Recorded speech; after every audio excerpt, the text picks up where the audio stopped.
So,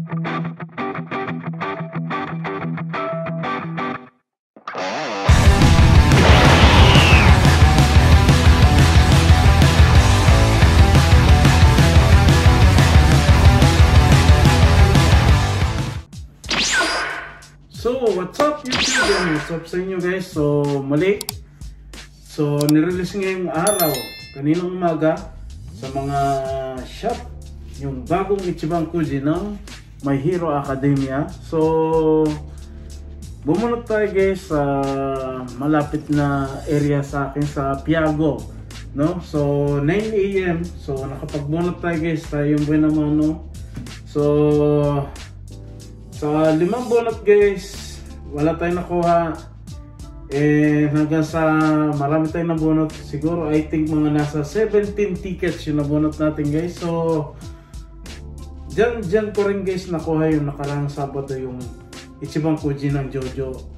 Nung bumunot tayo kay Jojo, pinayagan pa tayong video. Nung itong kanina sa Hiroaka, hindi na tayo pinabunot. Dahil siguro nalugi kasi dahil dalawang figure agad yung nakuha natin dyan, yung price B at yung price C, no? So kaya hindi ko rin siya na content, pero yun nga guys. So kaya ito guys, direct unboxing ko na. So 17 tickets nakuha natin guys, yung price D na si Bakugo. Pero guys, binenta ko na si Bakugo dahil hindi naman talaga siya yung trip ko niyan. Gusto ko yung Bakugo, yung batang Bakugo, tsaka si Midoriya, panterno kay All Might. And syempre, sa siyam na bunot na, lumitaw yung Bakugo na yun. Syempre, bumunot pa rin tayo hanggang sa dumating sa huling bunot natin sa 17 tickets. Nakuha natin ang price A na si All Might, no? So, yun. So, ito guys talaga yung pinaka goal ko makuha talaga. Itong price A na si All Might. And syempre guys, may kabigatan nito guys. So, pero sa Ichiban Kuji site is nasa I think 22 cm. So, check natin guys. And inulit ko guys, dalawa yung nakuha natin. Sa siyam na bunot, lumitaw si Bakugo. Pero syempre, hindi natin dahil gusto ko talaga makuha si All Might, no? So, ito sa 17 tickets. Nung mula nung 9 bunots hanggang nag-17 tickets, pa isa-isa na lang yung bunot natin dahil hanggang makuha ko lang to si All Might. Medyo naghiri-giri din guys, no? Kala ko makaka-buy out pa tayo ng gastos. Pero, yun, buti na lang nakuha natin sa 17 tickets.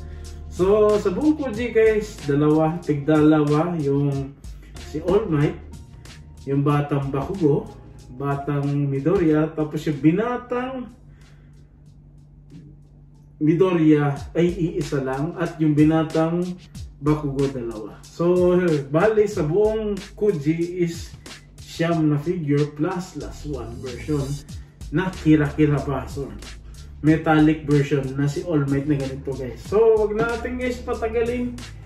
And syempre, i-unboxing na natin to guys. And nang malaman na natin. And so, medyo na-delete din tayo sa mga yun, yung pinangako ko nga na i-unboxing natin si Solid Dead Works dahil so, na-delete din. Ang dami nangyari ngayong week, no? So, kaya medyo na-delete din, and so ayaw ko na lang din sabihin ko ano yung nangyari, pero medyo mahirap din yung nangyari ngayong week na to. So, ganun talaga. So, yun. So, ayaw ko na rin naman na sabihin yun, pero medyo worst talaga yung nangyari ngayong week na to. So, ganun talaga. So, syempre dito sa channel natin, ayaw naman natin yung mga ganyang usapan. Pero, yun, medyo grabe yung experience ko ngayong week na to. So, yun. So, huwag natin guys patagalin. And i-unboxing na natin to guys. And syempre, maraming salamat sa mga always na sumusuporta sa aking YouTube channel. And yung susunod na unboxing natin na content, yung paparating na Ichiban Kuji na Dragon Ball sa April 6. Abangan nyo yun guys. Buong set, itatry natin mabuo yun guys, no? So baka hindi na tayo bumunot, ipa-buy out na natin guys, no?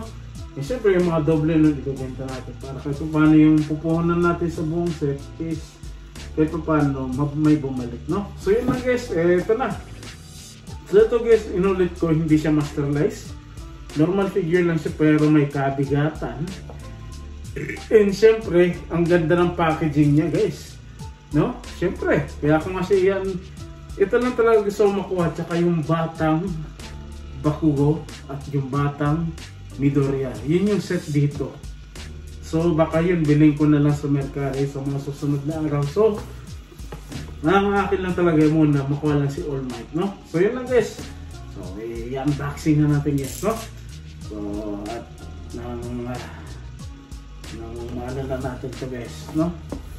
And grabe talaga yung nangyari ngayong week na to. Eh wala tayong magagawa, ganun ng buhay. So minsan hindi natin in-expect yung mga nangyari, no? So hindi natin alam yung mga nangyari, no? So ganun talaga.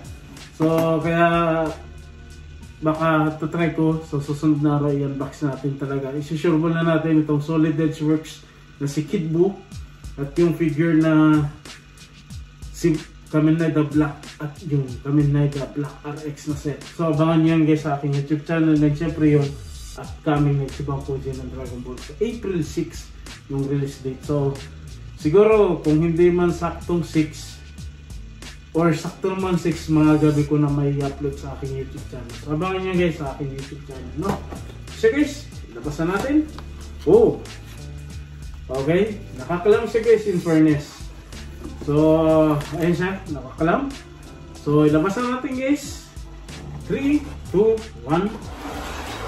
Oh, buo na. Oh, buo na siya guys. Ayan, kung nakikita nyo, buo na siya. Ayan, buo na si All Might. Ngayon ito guys, nainggan nyo ko. Talagang plano ko lang talaga guys is bumunot lang ako ng 5. Pero nung nakita sa personal at nahawakan ko itong box ni All Might, mabigat at ang ganda ng packaging niya guys, no? Sa packaging pa lang goods na eh, no? And yun, so ayun siya guys, buo na siya. Yan, okay. So labasan natin guys sa clam, okay? So ito guys, hindi ko alam kung magkano bitawan nito sa Pilipinas. So ito, ginagawa ko lang itong unboxing video at least kahit paano sa mga collector sa Pinas o sa ibang bansa ay magkaroon ng idea. So ito guys, market nito guys sa Mercari is around nasa 5,000 to 6,000 yen, no? Okay? So medyo talo yung gastos natin, pero okay lang kasi nabenta naman natin agad yun si Bakugo. Tapos yung mga Hazure, yung mga consolation price, ibenta rin natin sa Mercari. So guys, ito si All Might, nakuha pa rin natin sa gusto natin. So ito siya guys, labasan natin guys sa clam. Okay? Ayan siya. Oh, malaki. Pero ito guys, hindi siya kasing laki dun sa Masterlize Extra na All Might, diba? Kung sa mga matagal na kapanood sa unboxing video ko na Masterlize Extra na si All Might, ang layo ng height siyempre. Pero malaki pa rin siya guys. Okay. So check natin yung detail. Okay, detalyado siya guys, in fairness. Okay, so I think nga nasa 22 cm to 23 cm, no? So maganda siya guys, napaka-detalyado niya. Pero siguro kung ginawa itong Masterlize Extra, mas maganda sana to, no? So yung last one version is metallic color na ganito. So mas maangas din yun, no? Pero siyempre, ipa-buy out natin yung 80 tickets, no? So, hindi rin naman ito yung priority natin na gusto natin. Siyempre, Dragon Ball tayo, no? So, ito siya guys, napaka-goods. So, ipapakita ko guys sa inyo. Ayan siya guys. Ayan. So, ipapakita ko naman sa inyo yung pinaka-ending, yung simpleng montage nitong na All Might na figure. So, panalo ito guys.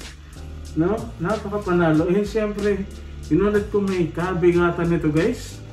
So ayan, so syempre in-unboxing ko na rin to para may display na natin sa ating glass cam, no? So sa komento ko dito, goods, panalo siya. Pero inulit ko guys, hindi siya yung kasing height na Masterlize Extra. Kasi ito, normal figure lang itong Kuji na to. Hindi siya Masterlize. Pero, maganda siya guys. And syempre, mas maganda to kung makompleto mo yung kid version na si Bakugo tsaka si Midoriya. So, yun. Sa set na, yun yung maganda dito. Yun yung set nun dito. Gitna si All Might, tapos nasa gilid si Batang Midoriya tsaka si Bakugo. So, yun, kukumpletin na lang natin, bibili na lang natin sa Mercari. And inulit ko guys, itong market na ito sa Mercari is nasa 5,000 yen to 6,000 yen. So, ito guys, hindi ko alam kung magkano bitawan nito sa Pilipinas. Ayan. And syempre, natayo rin siya guys, kahit walang food support.